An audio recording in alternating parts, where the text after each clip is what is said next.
నమస్తే అండి. నేను మీ భవానీ కుస్మాని. నేను బాగున్నాను. మీరు బాగున్నారనుకుంటున్నాను. అందరం బాగుండాలని ఆ భగవంతుడిని వేడుకుంటూ, ఈరోజు గూడా ఒక టాపిక్‌లోకి వస్తున్నానండి.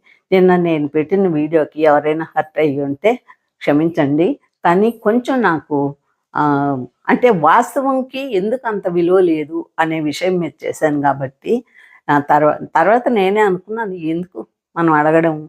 ఆళ్ళే కొంతకాలానికి తెలుసుకుంటారు జనాలే అని చెప్పని నేను అనుకున్నాను. కాబట్టి ఈరోజు ఒక టాపిక్‌తో వస్తానండి. చదువు, సంస్కారం గురించి మాట్లాడుకుందాం. సంస్కారం గురించి, చదువు గురించి అంటే ఇంట్రెస్ట్ ఉండదేమో. దీన్ని లోపలికి పోయేటప్పటికి మీకు అర్థమవుద్ది. కాస్త వినండి. ఎందుకంటే ఇప్పుడు మనము సంస్కారవంతులం అయితే మనం ఎలా ఉంటాము? మన చదువు దేనికి ఉపయోగపడద్ది? అలాంటి విషయాలన్నీ మాట్లాడుకుందాం. ఇప్పుడు ఆడపిల్లలు ఉన్నారనుకోండి. ఆడపిల్లలు ఇప్పుడు ఈ ఈ మధ్య కాలంలో ఎట్లున్నారంటే, ఆ డ్రెస్ సెన్స్ గానీ అన్నీ గూడాను సినిమాల వైఖరిని చూసి, సినిమాలలో వాళ్ళు వేసినట్టే వీళ్ళు గూడా యేసుకోవాలా అన్న తాపత్రయంతో వేసుకుంటున్నారు. కానీ సినిమాల్లో గూడాను నిజంగా హార్ట్‌ఫుల్‌గా ఎవరండి ఆ డ్రెస్సుల్ని నచ్చుతున్నారు? కాకపోతే కాసేపు అట ఎంజాయ్ చేసి వస్తున్నారు. ఇప్పుడు మీరే గుర్తుపెట్టుకోండి. ఇంట్లో ఒక పండగ వచ్చింది. ఒక గుడికెళ్ళారు. ఒక మంచి ఒక ఒక డ్రెస్ ఏసుకోండి. ఇప్పుడు మన ఇండియాలో రకరకాల స్టేట్స్ ఉన్నాయి. ఒక్కొక్క మార్పు ఉంటది వాళ్ళకి డ్రెస్ సెన్స్. అట్లాంటిది మనకి ఒక్కో రకంగా ఒక్కో దగ్గరుంది. సరే చీరలున్నాయి, చుడిదారులున్నాయి, పంజాబీ డ్రెస్సులున్నాయి, మరాఠీ వాళ్ళకో డ్రెస్ ఉంటది. అట్లా రకరకాలుగా ఉన్నారు. కానీ మనం వేరే స్టేట్‌కి పోయినప్పుడు మనం ఎందుకు మారాలి? అక్కడ పద్ధతిగా ఎందుకుండాలి? అంటే ఉండొచ్చు. కానీ మరీ చిన్న చిన్న బట్టలు చిన్న చిన్నవి వేసుకొని పెద్ద పెద్ద వాళ్ళు ప్రవచనకర్తలు ఎవరైనా ఆడపిల్లల దుస్తుల గురించి మాట్లాడినప్పుడు ఓ అని వాళ్ళ మీదకి యుద్ధానికి వెళ్ళిపోతారు. కానీ వాళ్ళు చెప్పేది కరెక్టే కదండీ! ఎందుకు అబ్బాయిలు అమ్మాయిలు వెంట పడతారు అనంటే ఇలాంటి డ్రెస్సుల వల్లేనండి. అదే మీరే ఒక్కసారి ఆలోచించుకోండి. మీ అన్నదమ్ముళ్ళు ఎప్పుడైనా మీ కళ్ళ ముందు అమ్మాయిలతో చెప్తున్నాను నేను ఈ విషయము. మీ అన్నదమ్ముళ్ళు ఎవరైనా మంచి డ్రెస్ వేసుకోబోతుంటే అదే మంచిగా డ్రెస్ వేసుకొని చుడిదార్ కానీ లంగా ఓణి కానీ పట్టుపావడా కానీ ఇట్లాంటివి వేసుకుపోతుంటే అబ్బా ఎంత పెద్ద పద్ధతిగా ఉంది అమ్మాయి అని అంటారా లేదా? మీ అన్నదమ్ముళ్ళు కానీ మీ నాన్న కానీ మీ వాళ్ళు కానీ అంటారా లేదా? అదే రకంగా మీరు అనిపించుకోవాలని మీకు ఉండదా? మీరేమనుకుంటారు? బయటోళ్ళు మా డ్రెస్ చూసి మమ్మల్ని గౌరవిస్తున్నారు అని అనుకుంటారు. కానీ అనుకోరండి ఎవ్వరు కూడాను. ఎప్పుడైనా కూడాను మంచి పద్ధతిగా ఉండే డ్రెస్ వేసుకున్న వాళ్ళని ఎవరైనా కూడాను ఒక లెవెల్లో చూస్తారు వాళ్ళని. ఒక హై లెవెల్లో చూస్తారు. కంఫర్టబుల్ కోసంగా మీరు వేసుకోండి. ఇంట్లో వేసుకోండి. లేదా మీ ఇష్టం వచ్చినట్టు మీరుండండి. ఇంట్లో మీకు నచ్చింది ఎంజాయ్ చేయాలనుకుంటే చేయండి. ఎంజాయ్‌మెంట్ ఎక్కడుంటదంటే ఇప్పుడు ఇంట్లో మీకు పెళ్లి కాకముందు మీ తల్లిదండ్రులు చాలామంది చెప్పుంటారు. ఈ డ్రెస్ బాలేదు, ఇదొద్దమ్మా, ఏసుకోవద్దమ్మా అనంటే వినేవాళ్ళు ఉంటారు తల్లిదండ్రులకు భయపడి. కొంతమంది వినని వాళ్ళు ఉంటారు. వినేవాళ్ళు పెళ్ళయ్యేదాకా ఉండి, పెళ్ళయిన తర్వాత ఇక అత్తగారింటికొచ్చాక వాళ్ళు ఎంజాయ్ చేయాలనుకుంటారు. కానీ ఆ కాలంలో రెస్ట్రిక్షన్స్ అత్తగారియి, భర్తవి అవి ఉండేవి. కానీ ఇప్పుడేందంటే అబ్బాయిలకి భయం. అమ్మాయి మనం ఏమన్నా అంటే కొంచెం హర్ట్ అవుద్దేమో అని మన భార్య పాపం ఏదో వాళ్ళకి ఇష్టం వచ్చింది యేసుకొనీలే అనుకుంటారు. కానీ అక్కడ భయం ఉంది. తల్లి, తండ్రి దగ్గర భయం ఉంది వాళ్ళకి. ఇక్కడేందంటే వాళ్ళతోటి చనువుంది. భర్తతోటి చనువుంది. ఆ చనువుతోటి వీళ్ళు ఆఫీసులకు పోయేటప్పుడు కానీ ఎక్కడికైనా కూడాను చిన్న చిన్న డ్రెస్సులు అవన్నీ వేసుకుపోతారు. ఈ చిన్న చిన్న డ్రెస్సులు మేము ఎందుకు వేసుకోకూడదు అని మీరు అంటారేమో. ఏమి కొంతమంది ఈ మధ్యకాలంలో అడుగుతున్నారు నైటీ అంటే నైట్ టైం వేసుకుంటారు, డే టైం కాదు. నైటీ వేసుకున్నారు అని మమ్మల్ని అంటారే. మీరు షార్ట్‌లలో తిరుగుతున్నారే అబ్బాయిలు. షార్ట్‌లలో షాపింగ్స్‌కి పోతున్నారే. షార్ట్‌లో ఎక్కడికో పోతున్నారే. ఊర్లకు పోతున్నారే. ప్రయాణాల్లో కూడా షార్ట్‌లు, చెడ్డీలు అవి వేసుకొని పోతున్నారు. మాకు ఆ మాత్రం లేదా హక్కు నైటీ వేసుకునేది అని మాట్లాడతారు. నైటీ వేసుకునేది నైట్ అండి. నైట్ అని పెట్టిందే దానికి నైట్. నైటీ. ఈ రోజుకి కూడాను నైటీలు వేసుకునే వాళ్ళు కూడా ఉన్నారు. కొంతమంది నైటీలు లేకపోతే ఉండలేని వాళ్ళు ఉన్నారు. అది వాళ్ళ వాళ్ళ ఇష్టం. కాకపోతే అనుకునే వాళ్ళు అనుకుంటారు, అది వాళ్ళ ఇష్టం. అది మనం అనకూడదు ఇంకా. అంటే లోకులు కాకులు అంటారు కదండి, లోకులు పలుకాకులు అంటారు. ఎందుకంటే అనుకునే వాళ్ళు ఎవరైనా అనుకుంటారు.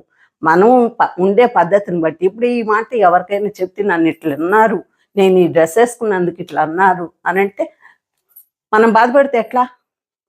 మనం వేసుకున్నాము, మన ఇష్టం. వాళ్ళు అంటారు, వాళ్ళ ఇష్టం. అంతే, అట్లా అనుకోవాలి. ఇప్పుడు అబ్బాయిలని అంటారు, అబ్బాయిలకి స్వతంత్రం ఉంది, వాళ్ళు షార్ట్లు వేసుకోవచ్చు, చెడ్డీలు వేసుకోవచ్చు. నేను ఏ పక్షపాతిని కాదండి, అబ్బాయిలకి కాదు, అమ్మాయిలకి కాదు, ఆడవాళ్ళకి కాదు, మగవాళ్ళకి కాదు, అన్నీ కరెక్ట్గా న్యాయంగానే చెప్తాను. ఎందుకంటే పాతకాలంలో పిల్లలు పుడితే, మగ పిల్లలు పుడితే ఎంతమంది పుట్టినా కూడా ఏం బాధపడేవాళ్ళు లేరు. ఒక ఆడపిల్ల పుట్టిందనుకోండి, వాళ్ళు ఏమంటారు, అమ్మో ఆడపిల్ల పుట్టిందా, అమ్మో ఆడపిల్ల కంటే పెళ్లి చేయాలి, వాళ్ళకి అవి చేయాలి, ఇవి చేయాలి, కట్నాలు ఇవ్వాలి, కానుకలు ఇవ్వాలి అనేవాళ్ళు. అదే మగపిల్లలు ఎంతమంది పుట్టినా ఏమంటారు, ఏముందిలే మగపిల్లాడు కదా, వాడు గోచి పెట్టుకొని బతికేస్తాడు అనేవాళ్ళు. కానీ వాళ్ళు అప్పటికీ ఇప్పటికీ అన్నారు కదని గోచితో ఎవ్వరూ లేరండి. గోచీలు పెట్టుకునేది అమ్మాయిలే ఇప్పుడు నన్ను అడిగితే. అంటే అంతంత చిన్న డ్రెస్సులు వేసుకునేది అమ్మాయిలే ఇప్పుడు. అబ్బాయిలైతే షార్ట్లకు మించి ఏం లేదండి. కాకపోతే షో కోసంగా ఈ ప్యాంట్లు, జీన్స్ ప్యాంట్లు రకరకాలుగా చించుకొని అవి అట్లా ఒక్కొక్కరిని ఫ్రెండ్స్ని చూసి అట్లా చేస్తున్నారు. కానీ ఈ అమ్మాయిలే ఇట్లా చేస్తున్నారు. మరి అరాచకాలు జరుగుతాయంటే జరగవా అని పెద్దలంటే, ఏం మా డ్రెస్ వల్ల ఇట్లా అవుతాయా, చీరలు కట్టుకున్న వాళ్ళని ఎవరేం చేయడం లేదా అని మాట్లాడతారు రూల్స్. కానీ కొన్ని కొన్ని హద్దులు మనకి ఉండాలండి, కొన్ని హద్దులు మనకి ఉండాలి. ఆ హద్దులను దాటితే కొన్ని విపరీతమైన పనులు జరుగుతుంటాయి. కాబట్టి నేను అమ్మాయిలకి ఏంటంటే, ఇప్పుడు మనం ఎవరైనా ఇప్పుడు మన ఇంట్లో వాళ్ళనే చూడండి, చూస్తున్నాము. ఇప్పుడు పాతకాలంలో మామూలుగా పే ఛానల్స్ వచ్చాయి, టీవీ ఛానల్స్. ఆ ఛానల్స్ వచ్చినప్పుడు ప్రతిరోజు టీవీ చూసేవాళ్ళు ఆడవాళ్ళు ఎక్కువ ఉండేవాళ్ళు. నేను మా అబ్బాయి ఫ్రెండ్ ఒక అబ్బాయి చిన్న పిల్లోడు, వాళ్ళు 10th లోపల పిల్లలు అనమాట. వాళ్ళు వస్తే మధ్యాహ్నం అయితే సరే పలానా యాంకర్ని చూడాలని చెప్పని టీవీ చూస్తాము. నాకైతే టీవీలో క్వశ్చన్స్ ఉండేది ఇష్టం అండి. ఏమైనా అనుకోండి మీరు, క్వశ్చన్స్ ఉండేవి. ఇప్పుడు సాయి కుమార్ది వావ్ వచ్చేది, అలాంటి వాళ్ళు క్వశ్చన్స్, జనరల్ నాలెడ్జ్ క్వశ్చన్స్ వేస్తారు కదా, అలాంటి క్వశ్చన్స్ అలాంటివి వినాలని నాకు ఇష్టం. అట్లాగే కొన్ని కొన్ని ఛానల్స్లో క్వశ్చన్స్ ఉండేవి, ఒక్కొక్క రౌండ్లో క్వశ్చన్స్ ఉండేవి, ఆప్షన్స్ ఉండేవి. అలాంటివి మనం చెప్పుకొని నాకు ఇంత నాలెడ్జ్ ఉంది అని సంతోషపడేవాళ్ళం మనం. అలాంటప్పుడు నేను అట్లా చూస్తాను, నాకు అదంటే ఇష్టం అని అంటే, ఆ పిల్లవాడు మా అబ్బాయి ఫ్రెండ్ అన్నాడు, వాళ్ళమ్మ పెద్దగా చదువుకోలేదండి, అయినా కూడాను కొంతమంది చదువుకున్నా కూడా కొంతమంది కొన్ని వేరే వేరే అలవాట్లు ఉంటాయి కదండి. కొంతమందికి చదువు మీద ఆశ ఉంటుంది, కొంతమందికి బట్టల మీద ఉంటుంది, కొంతమంది నగల మీద ఉంటుంది, కొంతమందికి రకరకాల ఆశలు ఉంటాయి. అట్లాగా ఆ అమ్మాయి వాళ్ళమ్మ యాంకర్ కట్టుకునే చీర కోసం చూస్తుందంట. ఆమె ఈరోజు ఏం చీర కట్టుకొచ్చింది, ఎలాంటి చీర కట్టుకొచ్చింది అని చూస్తుందంట. అట్లాగా డ్రెస్ సెన్స్. ఇప్పుడు పోను ఒకప్పుడు అట్లా మంచి డ్రెస్సులు యాంకరింగ్ చేసేటప్పుడు మగవాళ్ళు కూడా కూర్చొని టీవీ చూసేవాళ్ళండి ఖచ్చితంగాను. నాకు తెలుసు, నేను మా వారు ఉన్నప్పుడు మా వారు కూడాను మన ఇంటి అమ్మాయి లాగా ఉంటుంది అమ్మాయి అని అంటారు.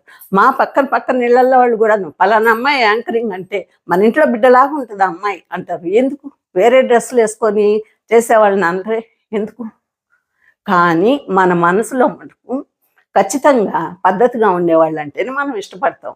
కాకపోతే ఆ చూసే చూపుకి వీళ్ళు ఏమనుకుంటారంటే, తెలవక ఈ బట్టలు చిన్న బట్టలు వేసుకున్న వాళ్ళు మమ్మల్ని చూస్తున్నారు, మా బట్టలు బాగున్నాయి కాబట్టి మమ్మల్ని చూస్తున్నారు అని వీళ్ళు భ్రమలో బతికేస్తున్నారు. అంతేగాని పద్ధతిగా ఉండేవాళ్ళు బట్టలను చూసి వాళ్ళు కన్నార్పకుండా చూస్తున్నారు అంటే ఒక మర్యాద భావంతో చూస్తున్నారు. అది వీళ్ళు అర్థం చేసుకోవట్లేదు. పిల్లలను లేకపోతే ఎందుకో మరి నాకు అర్థం కావట్లేదు. ఎవర అభిరుచులు వాళ్ళవేనండి. ఎందుకంటే కొన్ని ఇప్పుడు తల్లిదండ్రులు చెప్పినప్పుడు భయంతో వింటారు. కానీ అత్తగారింటికి వచ్చినప్పుడు అత్త చెప్పింది కూడా వింటారన్న రూల్ ఏంటి? ఒకవేళ వినలేదు, ఈ మధ్యకాలంలో వినడం లేదు, వినకపోతే గొడవలు అవుతున్నాయి. గొడవలు అయితే కొంతమంది ఈ మధ్య నేను ఒక 3 ఏళ్ల క్రితం 4 సంవత్సరాల క్రితం విన్న మాట ఏంటంటే, ఫారిన్‌లో పెళ్ళయ్యి ఫారిన్‌కి వెళ్ళింది అమ్మాయి. ఇక్కడున్నప్పుడు మంచి పద్ధతైన బట్టలతో చుడిదార్లు అవి వేసుకుంటూ ఆఫీస్కి వెళ్ళేది. ప్యాంట్ షర్ట్ వేసుకోవచ్చు, చుడిదార్లు వేసుకోవచ్చు, అన్నీ వేసుకోవచ్చు. మరి ఇంతింత వరకు చిన్న చిన్న బట్టలు వేసుకొని పోతే కొంచెం ఇబ్బందిగానే ఉంటుంది. కొన్ని ఆఫీసుల్లో రెస్ట్రిక్షన్స్ ఉండవు, ఏమైనా వేసుకుపోవచ్చు అట్లాంటివి. ఇక ఫారిన్ అంటారా, ఫారినర్స్ అనండి, వాళ్ళతో మనకేంటి పోలిక? ఇప్పుడు వాళ్ళు మన పద్ధతిలోకి వచ్చేసారు, చీరలు కట్టుకుంటున్నారు వాళ్ళు పద్ధతిగా. కాబట్టి ఆ అమ్మాయి గురించి చెప్తాను నేను. వాళ్ళు భార్యాభర్త అక్కడ ఉన్నారు, కాపురం అంటే జాబ్ చేసుకుంటా ఇద్దరు ఉన్నారు. వీళ్ళ అత్తగారు పోయారు అక్కడికి, అత్త మామ కొడుకు దగ్గరికి వెళ్ళారు. కొడుకు దగ్గరికి వెళ్తే ఆ కోడలు షాపింగ్కి పోయేటప్పుడు చిన్న బట్టలు వేసుకుందని ఆ అత్తగారు ఏందమ్మా ఆ డ్రెస్ మంచిది వేసుకో అని అన్నందుకు గొడవ పెట్టుకొని ఆ గొడవ పెద్దదైపోయి ఆ పెద్దదైన గొడవతోటి డైవోర్స్ అయిపోయి వచ్చేసింది అమ్మాయి ఇండియాకి వచ్చేసి విడిపోయారు. ఇప్పుడు ఏమైంది కాపురాలు? అత్త ఆ ఒక్క మాట అనకూడదా? అదే అమ్మ అంటే వింటారు కదా మీరు, చెప్పండి. అత్తయ్యన కూడా ఎందుకన్నది, నా కొడుకు భార్యని ఏ ఒక్కరు కూడాను తప్పు పట్టకూడదు. అబ్బా ఫలానా అమ్మ ఆమె కోడలు ఎంత పద్ధతిగా ఉంటుందమ్మా అని అంటారు ఎవరైనా కూడాను. ఇప్పుడు నేను అనుకోండి, నాకు ఈ బెంగళూరు అమ్మాయి నా కోడలు ఇక్కడ బెంగళూరులో కొంచెం ఫాస్ట్గానే ఉంటారు పిల్లలు. అక్కడ మేము ఊరికి పోయినప్పుడు, నెల్లూరు మాది విలేజ్ కాదండి, టౌను, ఇప్పుడు సిటీ కూడా అయ్యింది. కానీ మా కోడలు నన్ను అడిగి బట్టలు పెట్టుకుంటుంది, అమ్మ ఇక్కడ అక్కడ ఇది వేసుకునేదా అని. ఈ రోజుకి మా కోడలికి పెళ్ళయ్యాక ఈ రోజుకి మేము ప్రతి సంవత్సరం ఊరికి పోతాము, పెళ్ళిళ్ళకి అన్నిటికి పోతాం. ఈ రోజుకి కూడా ఇన్స్పిరేషన్ మా కొడుకు కోడలు అందరికీ, వాళ్ళలాగా పద్ధతిగా ఉండాలి అని. ఎందుకంటే వాళ్ళు నేను చెప్తాను వాళ్ళకి, ఎందుకంటే ఒక మాట ఒక దగ్గర నుంచి మంచిగా తీసుకోవాలి మనం. ఫలానా వాళ్ళ కోడలు ఇలా ఉంది అని అనిపించుకోకూడదు. ఈ అత్తకి ఏంటంటే, మనం పిల్లల్ని ఎంత మంచిగా అంటారో అట్టే మనకు వచ్చిన పిల్లలు, అల్లుడైతేమి కోడలైతేమి, వాళ్ళని కూడాను అందరూ గౌరవించాలి అని అత్త అనుకుంటుంది. అంటే అందరు అత్తలు అనుకోరు, నా వరకైతే నేను ఖచ్చితంగా అనుకుంటాను. అందుకే నేను ఫస్టే చెప్పాను, మనం పోయేది ఊరికమ్మ, కాబట్టి నీ డ్రెస్సులు తెచ్చుకో, చీరలు కాకపోయినా మంచి డ్రెస్సులు ఉన్నాయి కదా పిల్లలకి ఇప్పుడు, ఆ డ్రెస్సులు వేసుకోవచ్చు, చుడిదారులని అన్నీ వేసుకోవచ్చు, ప్యాంట్లు షర్ట్లు కూడా వేసుకోవచ్చు. నేననేది మరీ చిన్నవి అనేది. ఇప్పుడు ఆ గోవాలోనో ఇంకెక్కడికో పోతారు కదండి, బీచ్లకి వాటికి, అట్లాంటి పబ్బులకి, అలాంటివి కూడా ఎప్పుడు పడితే అప్పుడు వేసుకుంటే సంస్కారం కాదు కదండి, అది మన కల్చరే కాదు. అందుకని నేను చెప్పేది పిల్లలకి, ఇప్పుడు ఆ అబ్బాయిలు మటుకు ఎప్పటికీ మారలేదండి. వాళ్ళు పంచెల్లో ఉన్నారు ఫస్ట్, తర్వాత లుంగీలకు వచ్చారు, తర్వాత షార్ట్లకు వచ్చారే కానీ ఇలాంటి వాటికి రాలేదండి. కాకపోతే ఒకటే మాట, పెద్దవాళ్ళు వాళ్ళు అన్నప్పుడు 50-60 సంవత్సరాల క్రితం అన్నవాళ్ళు, మగపిల్లోడు కదా ఎంతమంది పుడితే ఏముందిలే వాళ్ళు గోచితో బతికేస్తారు అని అనేవాళ్ళు. కానీ వాళ్ళు అప్పటికే ఇప్పటికీ గోచితో ఏం బతకడం లేదు, మంచిగా డ్రెస్ సెన్స్ సూపర్గా ఉంటుంది వాళ్ళది. మంచిగా ఆఫీస్కి పోయేటప్పుడు నీట్గా పోతారు, మంచి డ్రెస్తోనే ఉంటారు. ఎక్కడికైనా కలిసినప్పుడు, ఎవరి దగ్గరికైనా పోయినప్పుడు, ఫంక్షన్స్కి అన్నిటికీను ఆడవాళ్ళకన్నా మిన్నగా మంచి బట్టలతో ఉంటారు, నిండుగా బట్టలతోటి. కాబట్టి నేననేది, చీర 6 మూరలు కట్టుకున్నామా 8 మూరలు కట్టుకున్నామా అని కాదండి నేననేది. మనం బొట్టు ఎట్లా ఉండాలంటే మన కల్చర్కి తగ్గట్టుగా ఉండాలి అన్న నా ఉద్దేశాన్ని మీరు ఎవరైనా ఏకీభవిస్తే నాకు ఒక కామెంట్ పెట్టండి. తప్పుగా అనుకుంటే వదిలేసేయండి, నా మాటల్ని వదిలేసేయండి. ఈ రోజుకైతే నా వీడియో ఇంతేనండి. ఆడపిల్లలకి ఎవరికైనా బాధ కలిగితే ఈ విషయం వదిలేసేయండి, మీ ఇష్టానుసారం మీరుండండి. ఈ రోజుకైతే ఇంతేనండి నా వీడియో.